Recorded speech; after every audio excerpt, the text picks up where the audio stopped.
Howdy, folks, and welcome back to Hazbin Hotel. Today we're going to be watching Season 2, Episode 4, which is titled, It's a Deal, a name that very much invokes Alistair, which would be great because he's been shockingly absent from this season so far. He had a couple snarky one-liners in Episode 1, and pretty much just pieced out of the hotel as soon as Vox showed up in the last one. So if we get maybe a whole episode to focus on him, then all the better, I guess, I assume. Hey, as I'm recording this, it is the day after I recorded my episode 3 reaction. And, you know, I didn't want to do them back to back like I did episodes 1 and 2 because it was a lot, like I said last time. So I'm, pacing myself a little bit, and I'm gathering all my video files together. I head over to my Discord server, link to join that in the description, by the way, if you want. And I wanted to talk about the episode I watched with my community. And lo and behold, what do I see? People are treating episode 3 as if it didn't exist, and all the conversations on episode 4, and I just see blocks, just huge blocks of spoiler text that obviously I'm not going to click, because, apparently episode 4 was wild, and I said, like, hey, do I need to watch this, like, ASAP? And people were like, yeah, this one was crazy. So here I am. I've managed to go a full day without being spoiled. A true miracle, proof that God does exist, and I somehow know nothing about what's in store for me here, so I'm really excited for whatever I get. I was supposed to be recording Fiona and Cake tonight because that episode did come out earlier today, and I'm trying to stay up to date on that one, but I gotta find out here. I'm not complaining.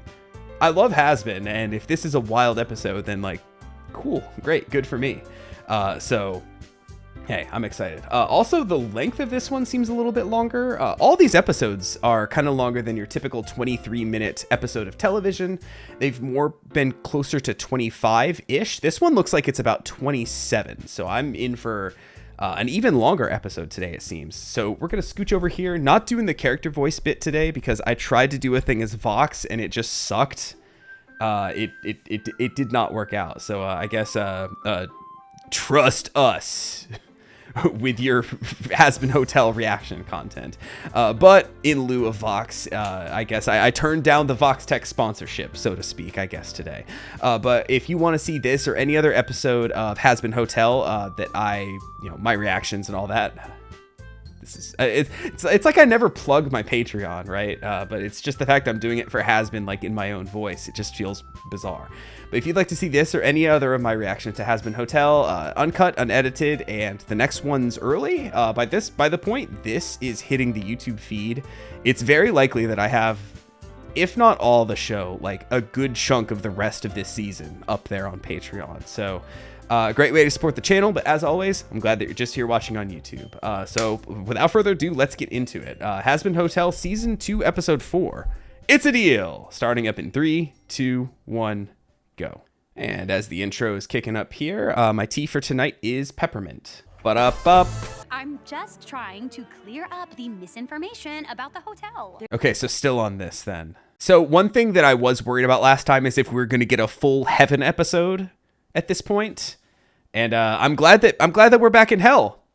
A wild thing to say out of context, but kind of glad that we're not like splitting the full season half and half. I'm glad that we're still sticking with this after how that last episode ended. Until Nifty and I get back. Nifty? Hi. Okay, have fun. Love you. Bye. Oh, Nifty's going with her. Smoking, huh? And still, oh, maybe that's why he's been so absent. He's still not fully healed. And look at him giving into his former vices. Oh, shit. Dickhead. Oh, shit. More Vox texts, or Valentino texts. Something, I missed the very first line of that. Drop a group of hot fuckable sinners on said island by helicopter. And one likes to dig up bones and those, what? Oh, fish hooks, or whatever. Alone and horny, at least they think they're alone. A group of stuff and don't have sex, and a dinosaur sinner comes out and starts fucking them all. This is a very, very good plot. IDK, but like really basically island is occupied by horny, sexy dinos, and I want you to be the first one. Life finds a way, I guess. Oh wait, I forgot you're like being gay at that hotel. Well, you're in for a surprise when you come. Oh boy. Oh no. Oh no. Is this just like Episode 4 of season 1 was a Angel Dustin Valentino episode. I'm not looking forward to reliving that. But if we get a Loser Baby style song, then maybe, though things don't seem too good between Husk and Angel. But regardless, let me know when you're getting bored over there. I'll kick Tiffany out of your dressing room. Or maybe I won't. She's definitely going to wipe the awards this year since she's actually trying. You're falling off big time, baby. It's kind of sad. Like, I could fix all this, get you all dolled up at events like we used to, but you're being so distant, it breaks my heart and my balls. Remember the time we fucked during Velvet's last launch and like every... Okay, we're done there. Okay. That was a lot. And did I have to read all that? No. But, you know, it's my prerogative, I feel like, when I see details I need to pause on, that I do need to read them all out, no matter how uncomfortable it makes me. Like and subscribe. Oh, look who it is interrupting this riveting conversation I was having. Is this why everyone was so excited about this? We get more Radio Apple in this one. Someone has to actually help out around here, Mr. Useless. Oh, nice deer season mug. I would never put a targeting reticle on this armadillo. I'm the host of the hotel. And Alistair's mug says duck season. Beautiful Bugs Bunny reference, but also for Lucifer. Oh, and I hear you got your ass kicked and ran away when Charlie needed you most. What? You Are you drinking blood? should use a coaster. That's it. Fuck Also- this. I quit. Oh, like actually quit? Coming up on Katie Killjoy tonight, an exclusive interview with Bill's not-so-favorite Nepo baby, Charlie Morningstar. Yo, Tom Trench getting the Mike Wazowski treatment. Nice. Okay, so this is about how I expected last episode to go. Are we going to get another version of Charlie going on Katie Killjoy's show? Is kind of reminiscent of the pilot a little bit, and I'm wondering if we're going to get like a It seems very unlikely. But like I can't help but think of, you know, essentially the song that sold me on Hazbin Hotel in the first place. Inside of every demon is a rainbow. I highly doubt it, but what a way to like kind of like, you know, you probably would have done something like that in season 1, but to have Erica sing it would be kind of nuts. I'm just, you know, just hoping and wishing, and I highly doubt it, but just, you know, the thought crossed my mind, so I had to share. It's nice to meet you, Miss Morningstar. It is Miss, right? Because we all know queers can't get married. What? Interesting that they haven't met then. So did that canonically not happen then? I'm here with Charlie Morningstar, homosexual daughter of our big old devil daddy, Damn. founder of the Hazbin Hotel, which is starting. You're here to set the record straight about your hotel. Straight. I'd say we already saw everything in last week's hit docu-series, Hazbin Okay, so it's been a Hotel, full week Behind since that. Closed Doors. Available. So shout outs to them learning, keeping Nifty behind the camera this time. He lied about everything. What? That lied. I'd say that's a pretty intense accusation. It was on TV. It couldn't be a lie. You can't lie on TV. Ooh, look at that. Look at that little pink suit. Knock, knock, Rosie, my dear. Hey, it's Rosie. Oh, Alistair. Oh, and look at her little dress, Show up on a too. lady unannounced. I'm sure you know all about Charlie's little hotel and how I've been helping out. Yes, Rosie helped last season. I just quit. You what? I'm afraid I see no further reason for my presence there. Alistair. Sweetie, Pumpkin, I'm afraid that isn't up to you. Is it? But I also thought our little deal meant that I was the strongest sinner in all of hell. Oh, so hold on. Rosie talking about their little deal. I know that last season, Sorry, the wheels have just been spinning for the last like 30 seconds in my brain. What was it Husk said in the last season? Pretty big words for someone who's also on a short leash or something like that. Implying that Alistair had somebody who was kind of not necessarily owning his soul, but some kind of a deal where he certainly owes somebody something. It was Rosie this whole time? I know the kind of fan theory is people thought there was some kind of a connection between Alistair and Lilith, given the fact that they said that Lilith's been gone for 7 years and that Alistair was also missing for 7 years. It was a weird like timing thing between the two of them. But Rosie? Really? Okay. I mean, I need to let them cook a little bit. I need them to explain a little bit more, but all this for him to be what he claims to be the strongest sinner. Okay.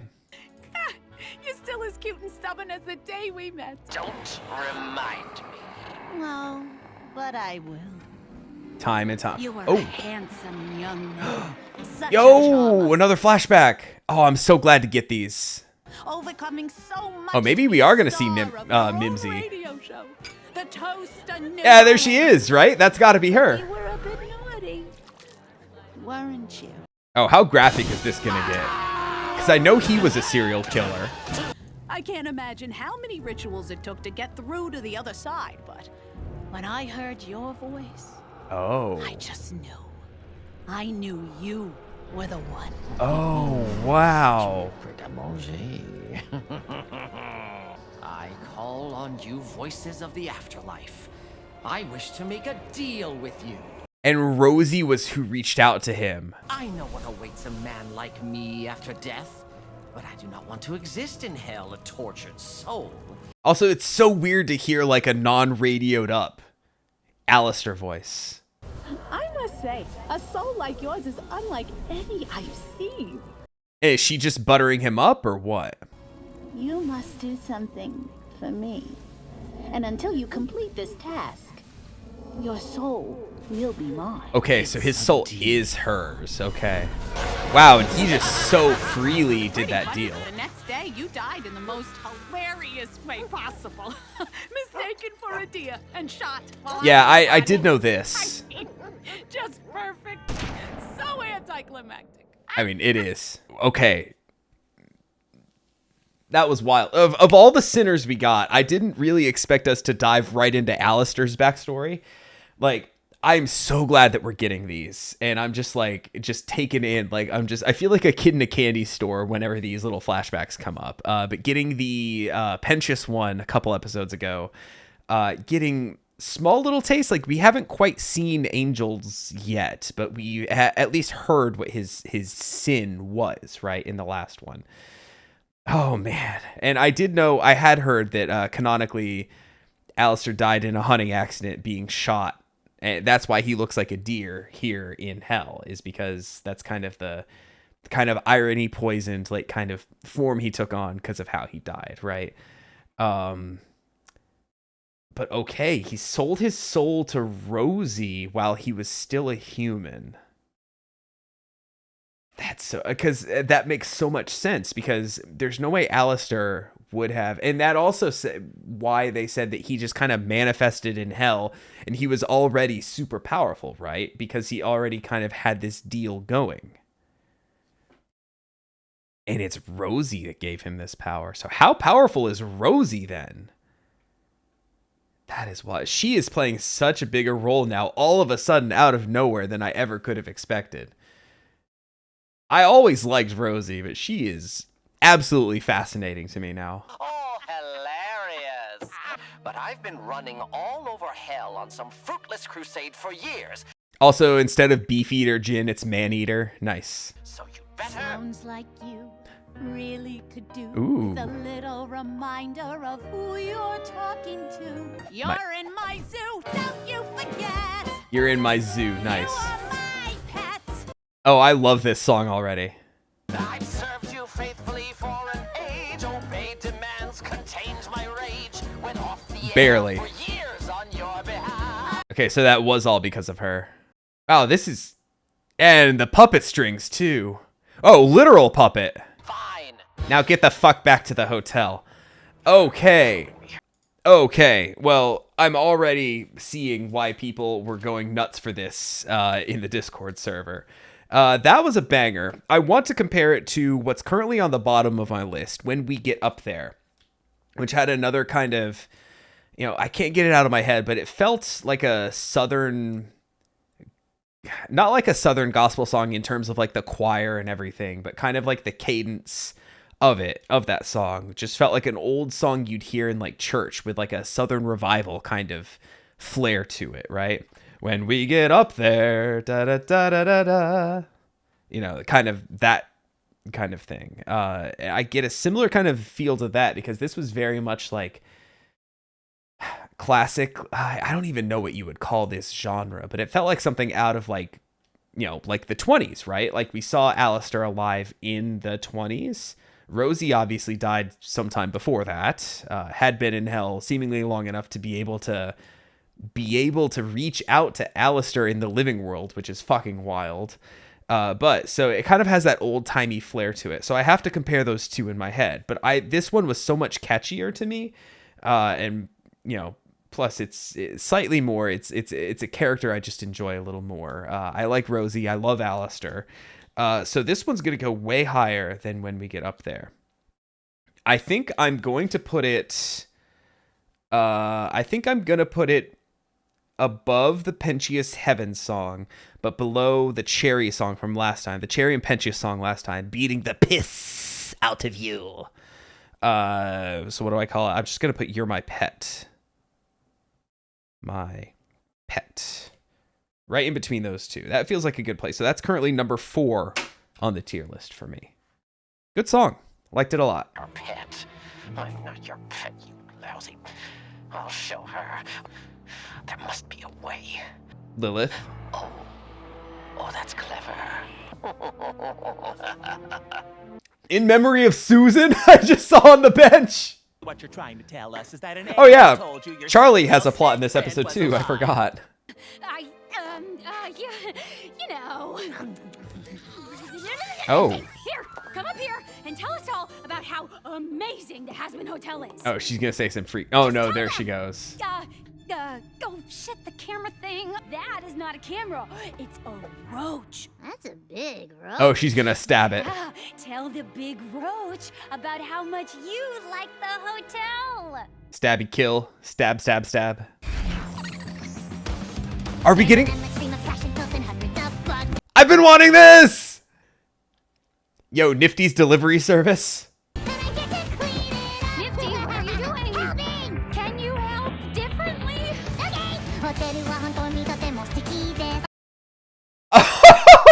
This is incredible. Oh my god, look at Katie Killjoy and Tom. Oh my god, I love this so much. Yes!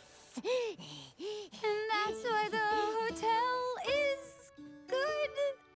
Okay. Oh man, I love that. You know, in terms of songs,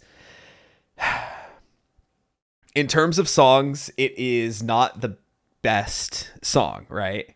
In terms of my enjoyment of it, it's see, you're lucky this is a tier list that I take into account, like, you know, a holistic approach, everything, right? Not just how the song made me feel, but the quality of the song itself. So that's the only thing that's keeping me from putting this above Gravity right now, because I had a smile on my fucking face the whole time. The animation was so much fun. I literally asked for this shit. At the end of season 1, I said I need a Nifty song in season 2. At the beginning of season 2, I reiterated, I need a Nifty song in season 2. We finally got our Nifty song, and it was fucking glorious. I'm putting this one at the number 3 spot, right underneath Hazbin Guarantee and Trust Us. I'm just going to put Clean It Up, because that's all I got out of it. Yeah, I love Nifty so much. She's an absolute fucking freak. And everything I wanted from a Nifty song, 10 out of 10. Like I said, if my tier list was just solely based on my enjoyment of the song, it would be above Gravity right now. That's how happy that made me. I was so fucking ecstatic for that. Oh man. I'm just basking in this. For just a minute longer. I'm just happy with what I got. All right. I think that's long enough. Let us continue. I know you're watching. Oh, right. There's an Alistair plot in this episode, too. Oh, is it time? Alistair! Oh. For what do I owe the displeasure? Is this what his mission was? I'm bored of hearing your incessant slander. It's not even clever. I hear a little bit of Stayed Gone in the background here. Foxy, you can't get all up in this and zip out like that. TMI Oh. now. Oh, they were going at it in there. Yeah, you are a little weakened, though. Well, I wasn't expecting this from this episode either. Well. What's the matter, Oh. bitch? Can't get it up? Oh, this is so cool. You know, considering Hazbin Hotel, or Hell of a Boss kind of started off with like... It's gonna take a lot more to... Hey, my little puppets. She's got the streaming angle going on. Yo, she's literally using the like to dislike ratio. Oh, that fucking owns. God, the animation is popping off here too. Alistair's in trouble. Oh, is Nifty gonna catch a second body? Nifty's just gonna show up and just like, ah! Hey, have you ever heard of a blobfish? What? Check this out. How cute is that? Why are you like this? Yo, I don't know when Angel died. I think it was like in the 50s or something, but he would be terminally online if he was around today. Someone should really put this thing out of its misery. Ah. We're here, Alistair. Yo, literally fastball specialing Husk. I'm gonna kill you! I didn't mean to. Oh, shit. Yo, Husk getting in on this too? Oh, that's badass. Oh my god, this is so cool. Hey, bad boy. You again? Nice callback to season 1. Nice. I like the... Calm down. Oh, that's so cool. Oh, Val just like shoots himself full of holes. Oh, you can't kill Nifty after she just got her first song. I have a proposition for you. He can't sell his soul to Vox, can he? How about we make a little deal? I'll join your propaganda parade and be your little prisoner. Valister? Let these irrelevant little nobodies run along home. You're not to lay your hands on Charlie Morningstar. Okay. That's it? That's it. Okay, so what's his angle here then? It's a deal. Oh fuck, there's the... I fucking did it! Velvet cameras! I'm so fucking confused here. No, we still have several more minutes. Holy shit. What the actual fuck is happening? Yeah, this is Charlie's no good, very bad, horrible, awful day, huh? I won! I'm like winning! And let me be the one to tell the world. Also, I like that Alistair's mask has the frown. You know he's smiling underneath that, right? One smoothie, please. Yo, can't even share. Oh. Oh, I did not need to see Vox's nipples. Holy shit. I don't like them. I don't like them at all. I'm gonna have to edit this later. Is his dick flat too? I need to know. And to think you could have had this all, and without the public humiliation. I've waited for this moment for almost 70 years. You'd be nothing without those two. Yeah? You really haven't changed, have you? Still so reliant on all those around you. You know, I think I prefer the silence. It is golden after all. Don't want to be reminded of how desperate you were for attention. That's a cool little party trick. You and I were as close to equals as I'd imagined down here, and I respected you. Ooh, that's gonna hurt the Then most. You went and ruined it. You're inspiring. Oh, really. wow. When you think of Yeah, he was a CRT. Nice. Wow, holy shit, this episode just keeps going, man. Well, look, I'll just get to the point. We've been close for a few years now, right? With your incredible power and my massive influence, we would be... Cigarette. I just realized it says in the background, cigarettes Me are and good for you. We could rule hell together as partners. Oh, you're serious? I knew you could be pathetic at times, but I didn't realize you were so weak. What? And here I thought Okay. you might actually be approaching my level. Okay, so it's literally just a power thing then. I just thought, since we're friends... Friends? There are no friends. friends in hell, Vincent. I thought that was something you Vincent. understood. Still rely on others for your power, like always. Yep. You think your little mockery Oh, another is gonna song. make me cry? Don't you forget. Oh, and once again, Alistair on the puppet strings too, just like in Rosie's song, right? Don't you forget. You're so obsessed with me. Yo, I hear that little banjo strumming in the background. Now I'm the master, and you're Ooh. my bottomless bitch. Nice. That modern beat coming in here. By the time I've had my fun, you'll wish that you would stay gone. Another really nice callback to the season 1. You two should just fuck already. Yeah, he's been watching that whole damn thing. And can I film it? Yo, he'd make so much money from that. Wow. Okay. What a fucking episode, man. Holy shit. All right, I gotta put that song somewhere. You know, I don't know what it was about When We Get Up There, and I even heard shades of When We Get Up There in this song as well. Just a couple things I said in there is I mentioned about the strumming banjo. I always kind of like that aesthetic and kind of like a lot like older music from like the 50s and such. You'd sometimes hear a strum, you know, typically when you think of banjo, you think of like the strings individually picked, kind of like a bluegrass kind of style thing. But sometimes in like older music, you can hear it like strummed, right? Like chords.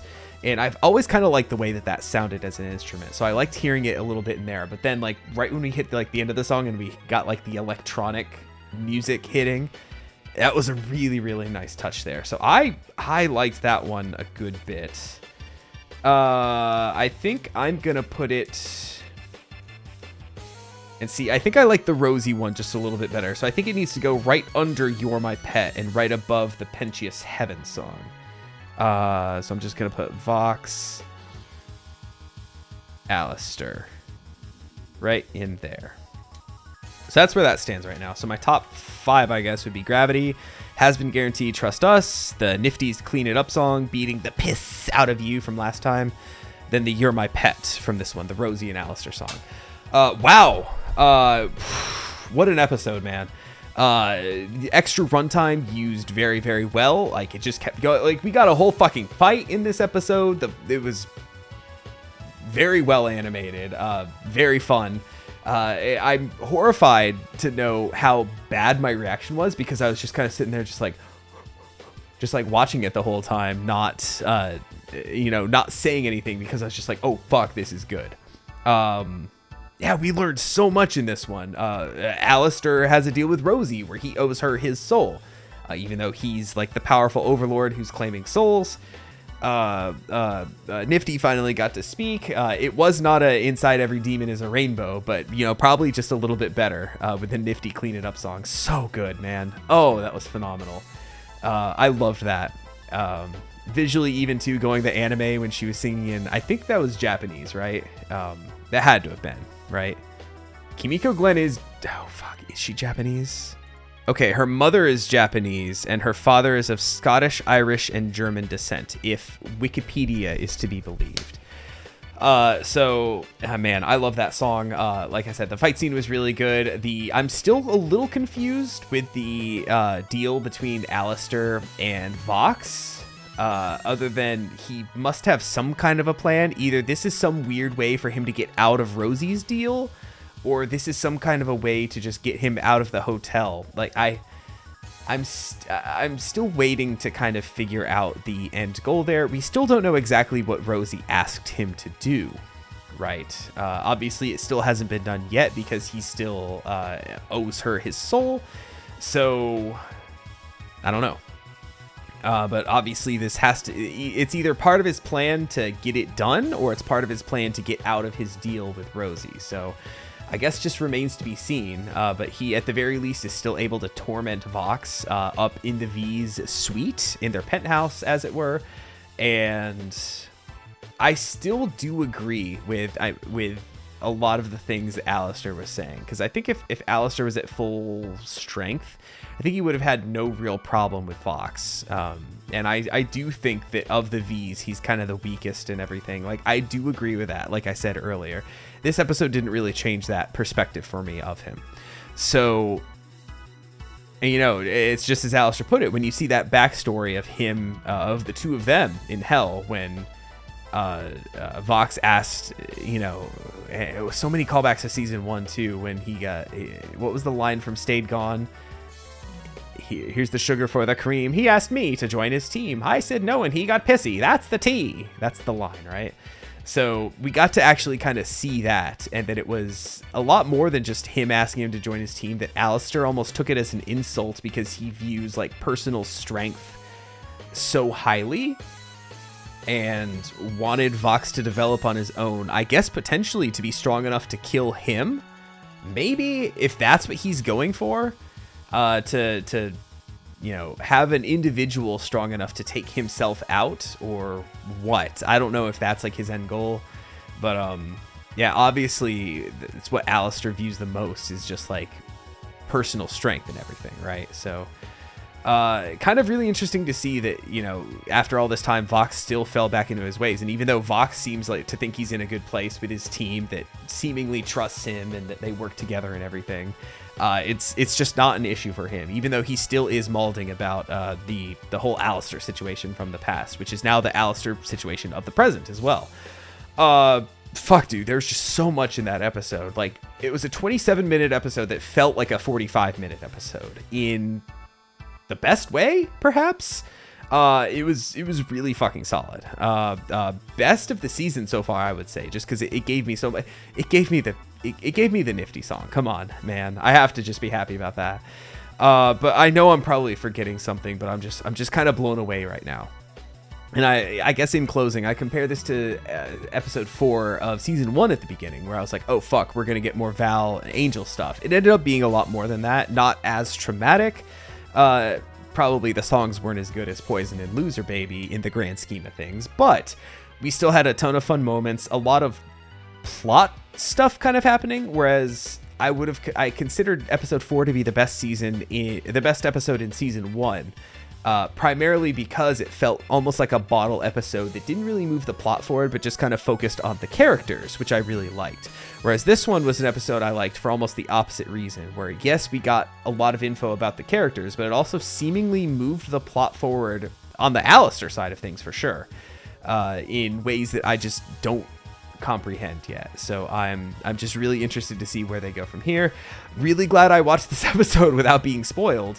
And I guess in closing, I think that episode 5 is going to be wild as well, just because I saw Viv post something, or I guess retweet, but on Blue Sky, post somebody else made that said something like, find you someone who loves you the way Viv loves season 2 episode 5. So I guess I'm looking forward to that one even more, to see what the fuck happens in that one.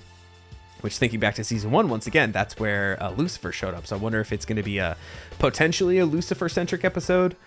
I don't know. But this one was phenomenal. I'm really glad I watched this one tonight. So, hey, I guess in closing, for my longest recording yet for this season, thank you. Thank you so much for watching. Thanks for sticking with me for these reactions. It's so great to have Hazbin Hotel back. Don't forget to leave a like on your way out. And with all that being said, I need to rest my voice now. I will catch you next time with the next episode of Hazbin Hotel. Take it easy, everybody.